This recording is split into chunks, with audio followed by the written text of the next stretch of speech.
I was staring at my computer monitor when the announcement came through. Isabel Kerrigan, our 23-year-old summer intern who'd been with the company for exactly 11 weeks, was receiving the quarterly performance bonus. My quarterly performance bonus, $72,000 that should have been mine after I'd shattered every sales target they'd set for me this year. The conference room felt suffocating as Division Head Gregory Thurston explained how Isabel had shown exceptional promise and innovative thinking that deserved immediate recognition.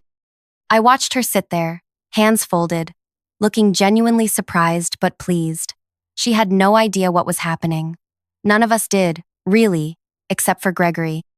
I'd worked at this major technology consulting firm for 4 years. 4 years of staying late, taking weekend calls from frantic clients, and turning around impossible projects that nobody else wanted to touch. I'd brought in 6 new enterprise accounts this quarter alone, each worth more than Isabel made in a year. The bonus was supposed to be automatic for anyone who exceeded their annual targets by more than 30%. I'd exceeded mine by 68%. But there I sat, watching someone else collect my reward, while Gregory painted this picture of meritocracy and fresh perspectives. The worst part wasn't even the money, though $72,000 would have meant finally paying off my student loans and maybe taking my first real vacation in 3 years. The worst part was how carefully orchestrated this felt, how prepared Gregory seemed with his explanations about investing in tomorrow's leaders. After the meeting, I lingered near the elevator bank. Isabel approached me with genuine concern written across her face. "Selene, I hope you know I had no idea about any of this," she said quietly. "I feel terrible that you didn't get recognized too. You've been so generous with your time, teaching me everything." I looked at her earnest expression and felt something shift inside me. She really didn't know. She wasn't part of some conspiracy. She was just a young woman who'd gotten caught up in something much bigger than herself. "Congratulations, Isabel," I told her, meaning it more than she could have understood. "You absolutely deserve recognition for your hard work." That evening, I did something I rarely do anymore. I called my sister Erin. "They gave away your bonus?" Erin's voice crackled through the speaker as I paced around my apartment. "Selene, that's insane. Can't you file a complaint with HR?" "It's more complicated than that," I said, staring out at the city skyline. "I think I know why this happened." During my first week training Isabel, she'd mentioned growing up in Millbrook Falls, population 8,000. It struck me as an unusual place to be from, so remote that I'd never heard of it. Then, 2 weeks ago, I'd overheard Gregory on a personal call talking about visiting his mother in Millbrook Falls for her birthday. Same tiny town, same impossible coincidence. I'd started paying attention after that. Gregory and Isabel had a familiarity that went beyond professional mentorship. They shared inside jokes about local restaurants and knew the same handful of families. When I casually asked Isabel about her hometown connections, she mentioned that her family had known the Thurston family forever, Gregory's family. The bonus wasn't about performance metrics or innovation. It was about hometown loyalty wrapped up in corporate language.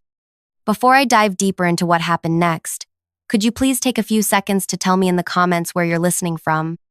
Because I want to know where my story is, reaching people who understand what it feels like to work so hard only to watch connections matter more than competence. And please like, subscribe, and hit the bell notification because this story gets so much more intense, and I promise you've never heard anything like what I did next. The thing about discovering favoritism is that it changes how you see everything. Every interaction, every decision, every casual conversation suddenly has layers you missed before. I spent the next few days watching Gregory and Isabel together, and the patterns became impossible to ignore. He gave her the easiest client accounts to manage. He praised her for suggestions that other team members had made weeks earlier. He shielded her from the demanding customers and complex technical challenges that the rest of us handled routinely. She was being set up to succeed in ways she couldn't even recognize. But here's what Gregory didn't anticipate. I'm not someone who explodes when I'm angry. I don't storm into HR offices or send company-wide emails exposing unfairness. I've learned that the most devastating responses often look like kindness from the outside. I started with Isabel herself. "I've been thinking about your development." I told her the following Monday, perching on the edge of her workspace. "You're clearly management material, and I think you could benefit from some advanced training." Her face lit up immediately. "Really? I'd love that, Selene. You're honestly the smartest person on this whole team." Over the next week, I began what I called Isabel's accelerated learning program. I taught her our most sophisticated client management techniques, the complex analytical frameworks that took me 2 years to master, and the intricate technical specifications that even senior consultants struggled with. I showed her how to build comprehensive project timelines that accounted for every possible variable. I explained the nuanced relationship dynamics between different departments within our biggest client organizations. I walked her through advanced negotiation tactics that required deep industry knowledge and years of relationship building experience. Isabel absorbed everything eagerly, taking detailed notes and asking thoughtful questions. She had genuine intelligence and impressive determination. Under normal circumstances, she might have developed into an excellent consultant given proper time and mentorship. But these weren't normal circumstances. Gregory had decided she was ready for major responsibilities immediately, based not on her actual capabilities, but on his personal affection for her family. I began recommending Isabel for increasingly complex assignments. When a demanding client requested someone to handle their software integration project, I suggested Isabel would be perfect for the challenge. When we needed someone to present our quarterly analysis to the executive board, I proposed that Isabel had exactly the fresh perspective they were looking for. Gregory approved every recommendation enthusiastically. He was so pleased to see his protégé receiving opportunities that he never questioned whether she was actually prepared for them. Meanwhile, I made another strategic adjustment to my own work habits. For 4 years, I'd been the person who stayed late to fix problems that emerged after hours. I'd taken calls during weekend family gatherings and answered urgent emails while sitting in restaurants. I'd volunteered for overtime projects, covered for colleagues during their vacations, and absorbed extra responsibilities whenever departments were understaffed. I'd become so reliable that my contributions had become invisible. Management assumed I would always be available, always willing to handle whatever crisis emerged, always capable of pulling solutions out of nowhere when everything else failed. I decided to test that assumption. I started leaving the office at exactly 5:30. When weekend emergencies arose, I responded Monday morning with apologies about being unreachable. When colleagues asked me to cover additional projects, I politely explained that my current workload was already quite full. I wasn't being defiant or obviously uncooperative. I was simply establishing the boundaries that healthy employees are supposed to maintain. The boundaries that everyone else had always maintained while I carried the extra weight. The effects became apparent within days. Client calls that I usually handled went to voicemail. Technical problems that I normally resolved festered over weekends. Project timelines that depended on my weekend availability began slipping. The seamless operation that everyone had taken for granted started developing obvious cracks. At the same time, Isabel was discovering the gap between theoretical knowledge and practical application. The sophisticated techniques I'd taught her required institutional memory and relationship capital that she simply hadn't had time to develop. The complex projects she'd been assigned demanded judgment calls that only came from experience she didn't possess. Her presentations began showing strain. She could articulate the frameworks I'd taught her, but she struggled to adapt them when clients asked unexpected questions. She understood the analytical models conceptually, but she couldn't troubleshoot when the data didn't fit standard patterns. I watched this unfold with careful attention but no intervention. When Isabel approached me looking overwhelmed, I offered encouraging words and general support. When she asked for specific help with particular challenges, I reminded her that learning to solve difficult problems independently was an essential skill for senior consultants. "You're incredibly capable, Isabel," I told her sincerely. "I have complete confidence that you'll figure out the best approach." Gregory began looking increasingly concerned as small problems accumulated into larger issues. Projects that should have run smoothly hit unexpected complications. Clients who had been satisfied started expressing frustration about delayed responses and incomplete solutions. The division's reputation for seamless service began showing wear. He approached me during the 3rd week with barely concealed desperation. Selene, I know you've been maintaining better work-life balance lately, which is admirable, he said carefully. But we're facing some urgent situations that could really benefit from your expertise. I listened thoughtfully to his list of mounting crises. Each one was a problem I would have solved automatically in the past, working whatever hours were necessary to maintain the department's flawless reputation. Those do sound challenging, I agreed. I'm confident the team will find effective solutions. Isabel has been doing such impressive work lately. Gregory's expression tightened slightly. Isabel is still developing her skills. These situations require someone with more experience. I understand your concern, I replied. Unfortunately, I'm completely committed to my current projects for the next several weeks. Perhaps you could consider bringing in external consultants for the additional capacity. External consultants would cost the company roughly 3 times my salary for the same work. Gregory knew this as well as I did. That afternoon, I received a call that changed everything. Diana Westfield from Apex Strategic Solutions had been trying to reach me for months about a senior consultant position. I'd been politely declining her approaches because I valued stability over opportunity. This time, I listened carefully to her offer. The base salary was 40% higher than my current compensation. The bonus structure was transparent and merit-based, with clear performance metrics. The company culture emphasized professional development and work-life balance. Most importantly, they specialized in exactly the type of complex technical consulting that I found most intellectually engaging. I'm very interested, I told Diana. How quickly could we move forward with this conversation? We could have you in for interviews this week, she replied immediately. I've been hoping to connect with you for so long that I'd be willing to expedite our entire process. I scheduled the interviews for Thursday and Friday, using personal days that I'd accumulated but never taken. The process exceeded my expectations completely. Apex Strategic Solutions had built exactly the kind of environment I'd always wished my current company could become. By Friday afternoon, they offered me a position that included a $20,000 signing bonus, 60% salary increase, and equity participation that could be worth significantly more than money over time. I asked for the weekend to consider their offer, knowing I'd already made my decision. Monday morning, I arrived at the office with a resignation letter in my bag and a sense of clarity I hadn't felt in months. Gregory intercepted me before I reached my desk. Selene, we need to talk, he said urgently. Several major clients have expressed concerns about service quality lately. I think we need to reassess some of our recent project assignments. He was finally ready to acknowledge that his golden intern wasn't prepared for the responsibilities he'd given her. But instead of admitting his mistake directly, he wanted me to quietly fix the problems without discussion or recognition.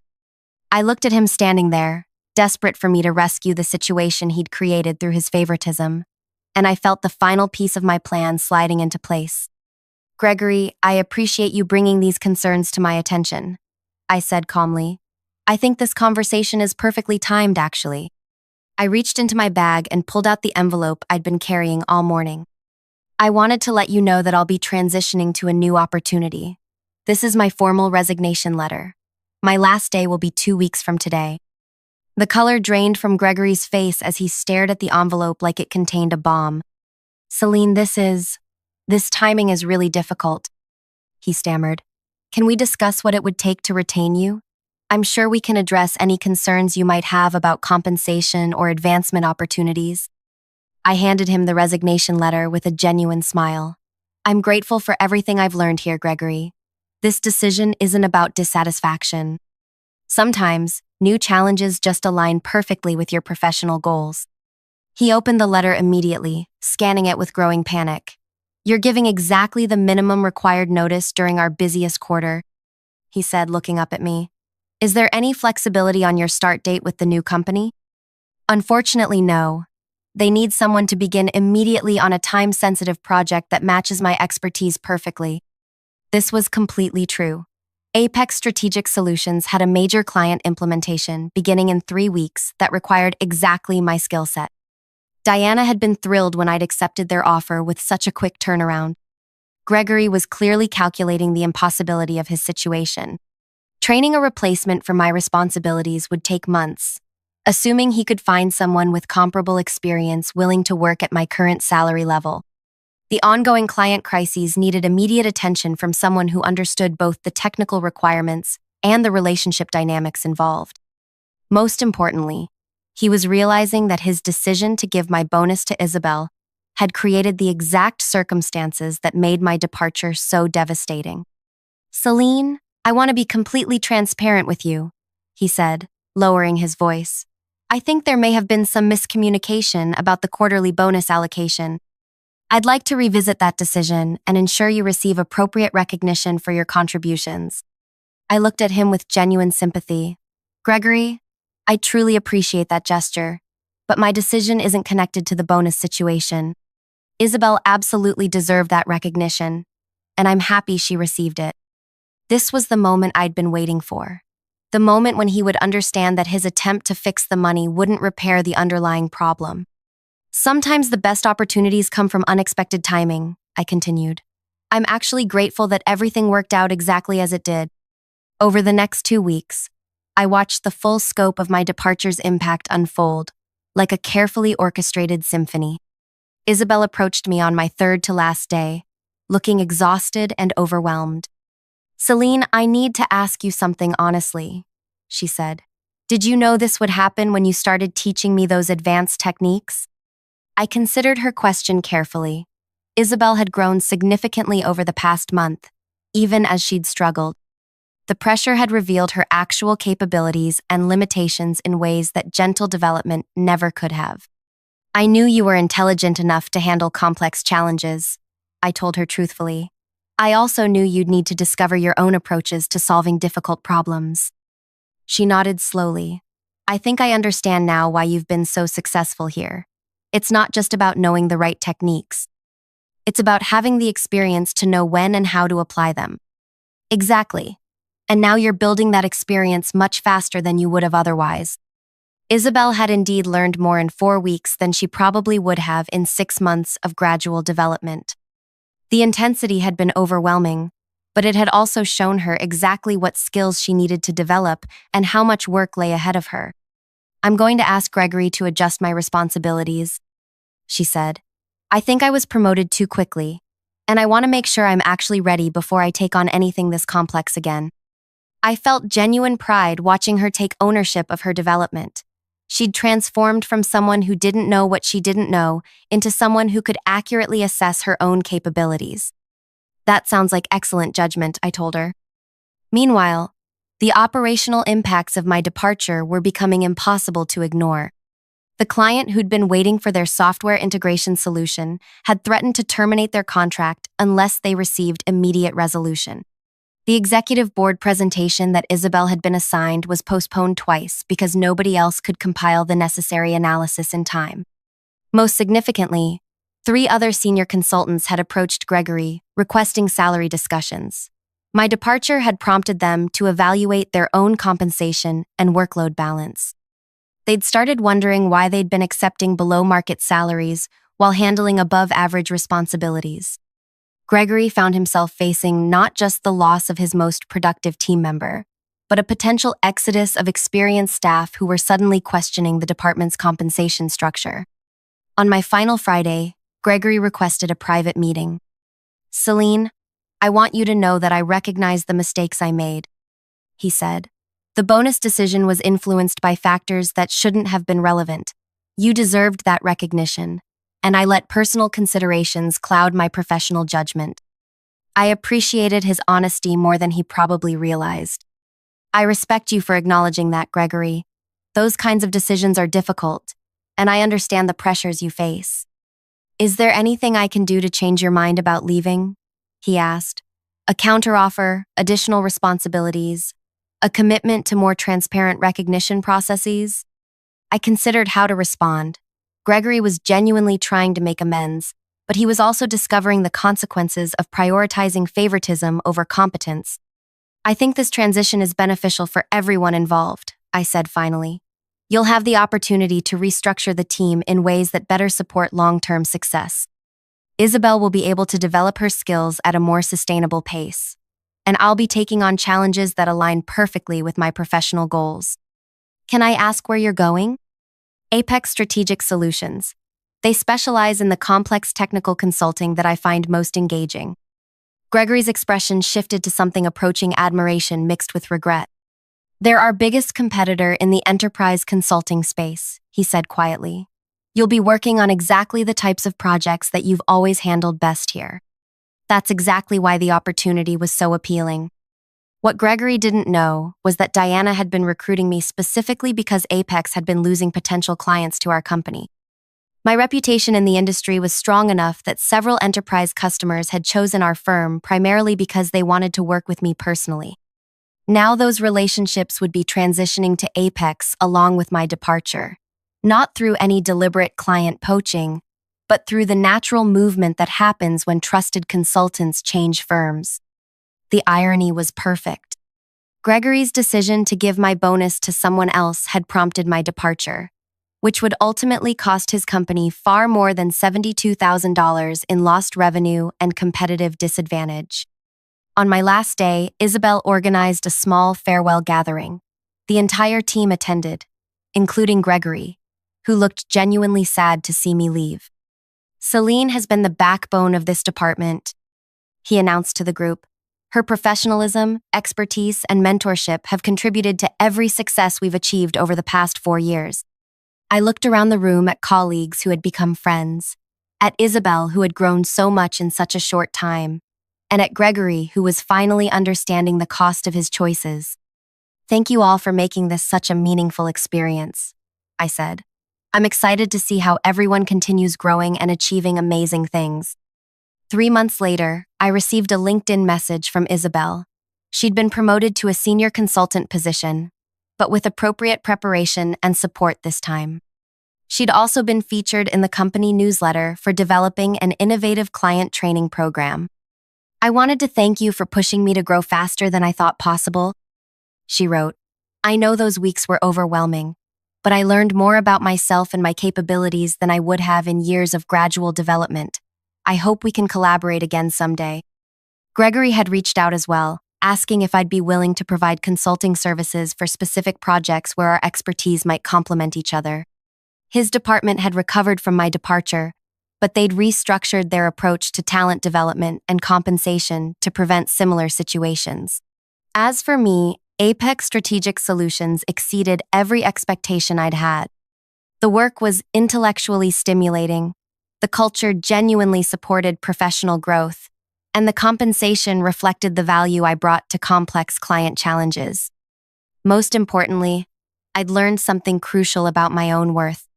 For years, I'd been so focused on proving myself through extra effort and uncomplaining reliability that I'd become undervalued and taken for granted. The bonus situation had forced me to recognize that my contributions were significant enough to command respect and appropriate recognition. The revenge wasn't about destroying anyone or causing permanent damage. It was about stepping away from a situation where my value wasn't recognized and allowing natural consequences to demonstrate what that value actually was. Gregory learned that favoritism creates exactly the kind of instability that strong performers won't tolerate. Isabel learned to assess her own readiness before accepting responsibilities beyond her current capabilities. The department learned to structure compensation and recognition systems that actually reflected merit rather than personal relationships. I learned that sometimes the most powerful response to unfairness isn't fighting against it, but simply refusing to enable it anymore. The $72,000 bonus that started this whole situation turned out to be the cheapest lesson Gregory's department ever received about the cost of losing their most valuable contributors. And honestly, watching everything unfold exactly as I'd anticipated was more satisfying than any amount of money could have been. If this story resonated with you, if you've ever felt undervalued or overlooked despite your contributions, please hit the like button and share your own experiences in the comments. Sometimes we need to hear that other people understand what it feels like to watch connections matter more than competence. Subscribe for more stories about finding your worth and refusing to accept less than you deserve, because your value doesn't depend on other people recognizing it. You get to decide when enough is enough.